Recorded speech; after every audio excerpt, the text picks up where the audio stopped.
Sagres Internacional.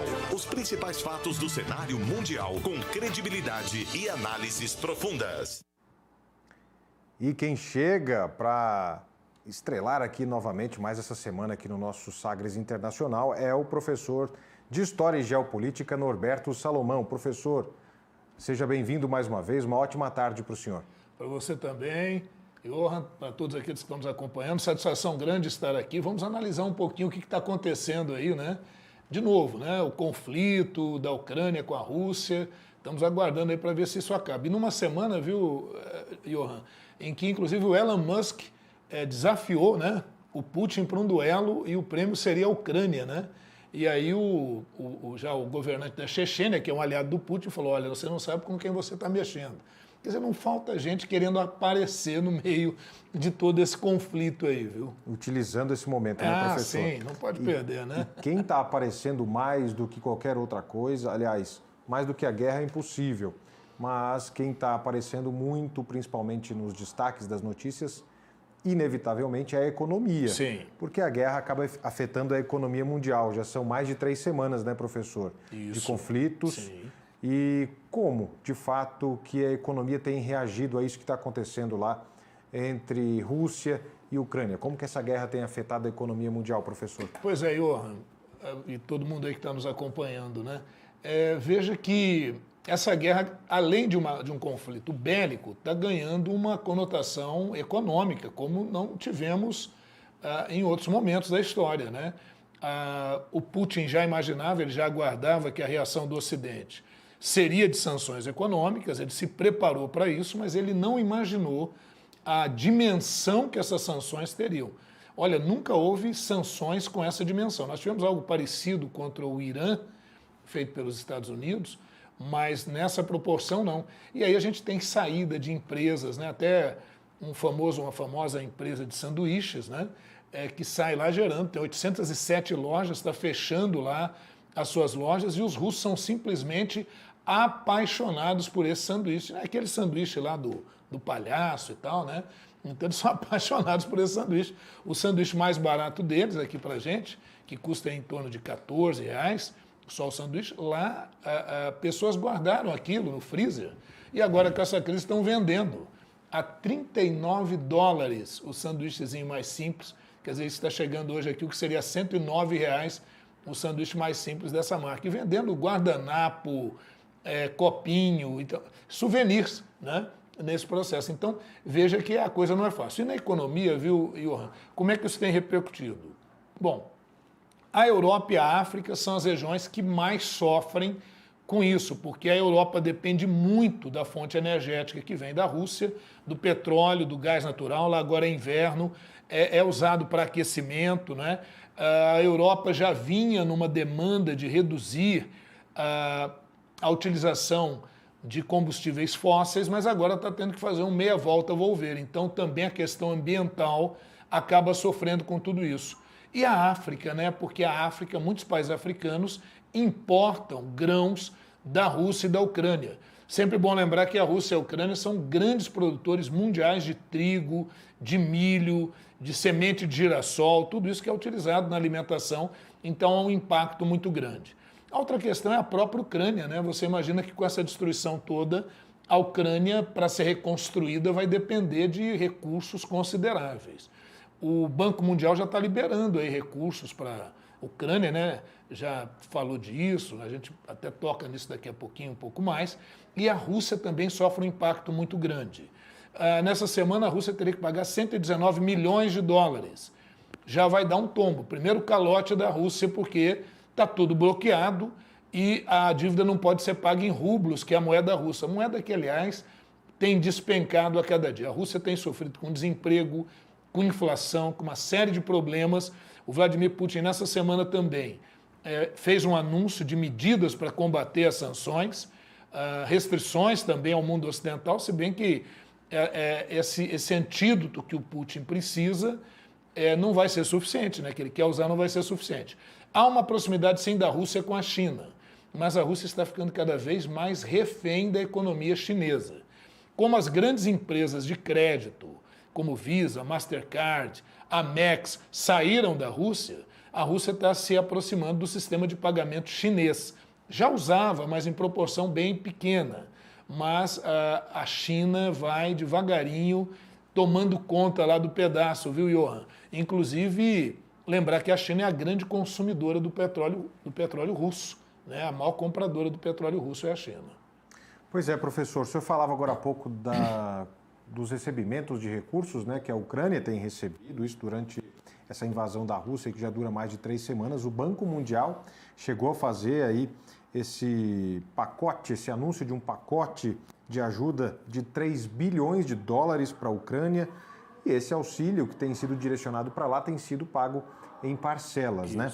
Mas como é a situação dessa atuação do Banco Mundial em relação à Ucrânia? Quem é que paga por esses investimentos, professor? Poxa, excelente pergunta, viu? É isso, porque a gente vê toda hora falando, ó, vão tantos bilhões de dólares para lá ou para cá. De onde é que sai esse dinheiro? Quem é que está interessado em investir esse dinheiro? Como é que é esse nível de investimento? Bom, a gente poderia dar uma explicação complexa se tempo tivéssemos aqui, não é o caso. A gente vai tentar fazer uma coisa mais curtinha. Olha o que acontece. Quando a gente já estava ali no final da Segunda Guerra Mundial, eu sempre trago um contexto histórico. Não posso deixar, né, Johan, de fora. Professor. Né? No finalzinho ali da Segunda Guerra Mundial, já havia a tendência de que a Alemanha, o eixo, né, só lembrar quem era o eixo, era Alemanha, Japão e Itália, que eles seriam derrotados. Era uma questão de tempo e de toda a estratégia que estava sendo empregada. Então, os países que seriam os vencedores já começam a se articular numa série de conferências. E uma dessas conferências foi a conferência de Bretton Woods, né? Essa conferência de Bretton Woods, ela já vai tentar articular como é que ficaria o mundo após a Segunda Guerra Mundial e como é que ficaria a questão econômica. Então, é justamente nessa conferência, só para vocês terem uma ideia, a guerra acabou em 45, essa conferência é de 44, de julho de 44, e olha o que vai surgir nessa conferência. O FMI, o Fundo Monetário Internacional, quer dizer, vamos criar um clube de países que cada um vai colocar recursos de acordo com a sua conveniência e possibilidade para que a gente consiga empréstimos a um custo menor para pagamento de dívidas, para recuperações econômicas. Ok. E para recuperação de infraestrutura e para a questão de desenvolvimento. Surge o BIRD, o Banco Internacional de Reconstrução e Desenvolvimento, que dará origem ao Banco Mundial. Tá? Também cada país vai colocar ali seu dinheiro. Então é um clube que consegue emprestar dinheiro para finalidades bem específicas e com juros mais baixos. E o principal acionista aí do Banco Mundial são os Estados Unidos, porque ele é de acordo com as cotas com as quais você contribui. Os Estados Unidos contribuem só com 16%. Imagine você, são 180 países. Hoje a Rússia faz parte do Banco Mundial, mas agora ela está isolada nesse quadro de guerra. Então, esse dinheiro que é captado, ele é designado para projetos de reconstrução, de obras de infraestrutura. O Banco Mundial passou por algumas etapas ao longo da sua história. Na sua origem, foi criado muito mais para tentar afastar o socialismo, para combater os países da chamada cortina de ferro. Mas depois, quando a Europa já vinha se recuperando, né, aí ele se volta mais para os países pobres, para países da América Latina, para países africanos ou para países em situação de guerra, como é o caso da Ucrânia recentemente. Então, a Ucrânia vai ter que pagar por esses investimentos? Vai ter que pagar, mas com prazo, com uma condição de juro muito melhor, e porque a situação é uma situação bem atípica. Então, o Banco Mundial tem sim essa função. Há críticas ao Banco Mundial, principalmente, óbvio, a prevalência dos Estados Unidos nas políticas do Banco Mundial.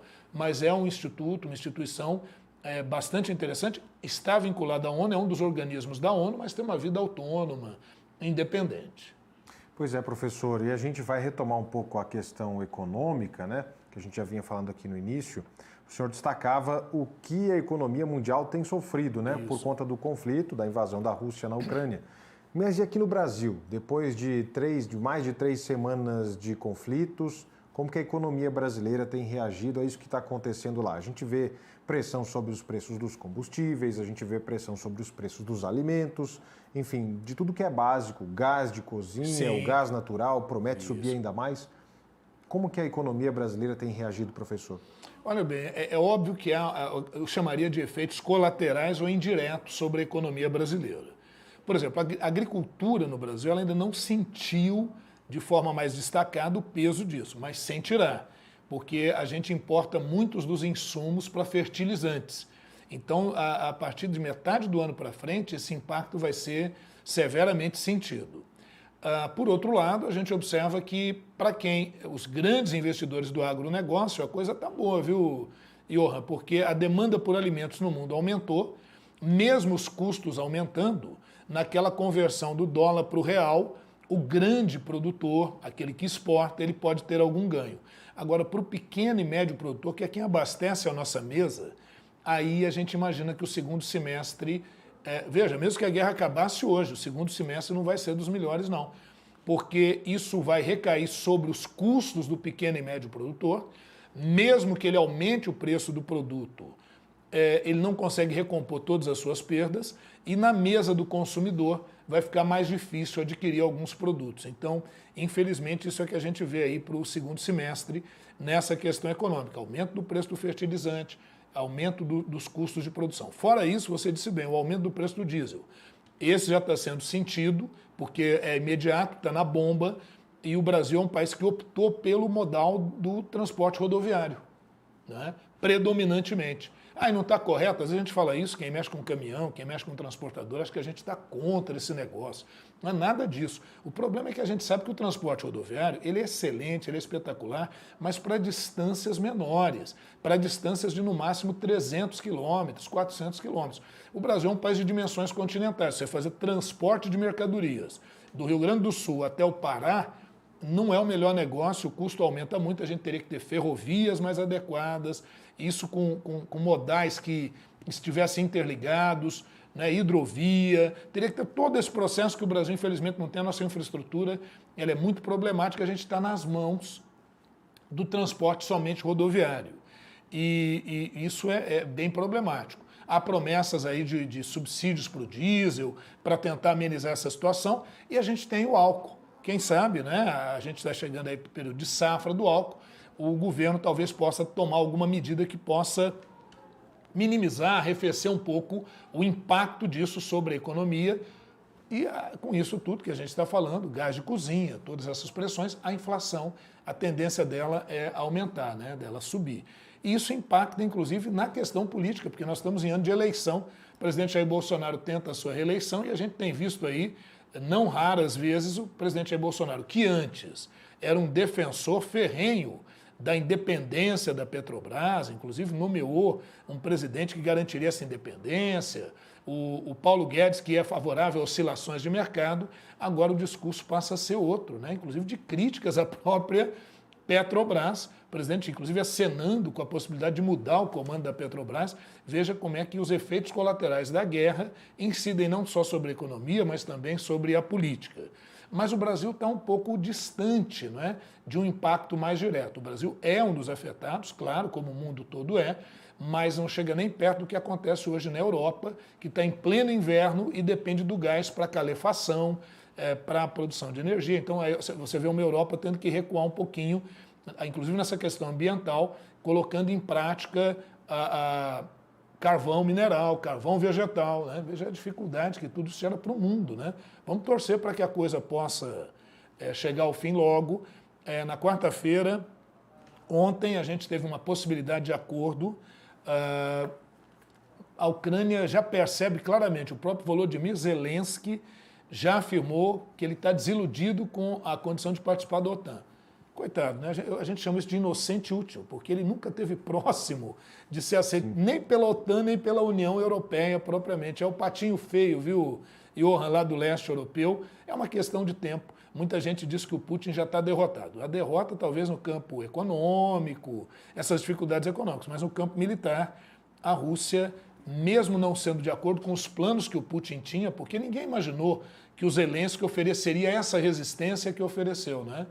E isso travou um pouquinho a guerra. Mas a gente está vendo que a cada dia a dificuldade é cada vez maior para a Ucrânia. A Ucrânia não vai receber um apoio militar direto da OTAN. Os apoios são esses. Ontem, por exemplo, o presidente Joe Biden, porque o Biden também está falando muito para dentro. Esse ano é ano de eleição para o legislativo nos Estados Unidos. Então ele está falando muito para dentro também. Então aquela postura durona e tal, né? chamou mais uma vez o Putin de assassino, de autoritário e tal, e liberou 800 milhões de dólares para armas da Ucrânia para que a Ucrânia possa resistir. Mas tudo isso é, na verdade, um grande teatro da política internacional. Eu imagino que os dias da Ucrânia nesse combate, eles estão praticamente contados. Quanto tempo? Não dá para a gente saber, né? Mas isso realmente mudou um pouco o cenário daquilo tudo que o próprio Putin tinha imaginado. Professor Norberto Salomão, aqui no quadro Sagres Internacional, dentro do Sagres em Tom Maior. Obrigado mais uma vez, professor, por essa análise sempre credenciada, sempre minuciosa e acompanhando tudo o que acontece desse conflito lá, que já dura mais de 3 semanas. Obrigado, eu que te agradeço, professor. Desculpa se eu me alonguei um pouquinho, mas tentei situar aí o pessoal como é que anda, por onde andam as coisas, né? Agradeço a audiência qualificada que nós temos e agradeço sempre todos aqueles que são colaboradores do sistema Sagres de comunicação, sem os quais a gente não poderia levar essa informação que a gente acredita. Olha aí o que a gente está pensando, que é informação de qualidade. Um grande abraço, a gente volta aí de uma próxima vez. Muito obrigado. Nós que agradecemos, e é de extrema qualidade, análises do professor Norberto Salomão aqui no Sagres em Tom Maior, no quadro Sagres Internacional. Sagres Internacional. Os principais fatos do cenário mundial com credibilidade e análises profundas. A gente vai para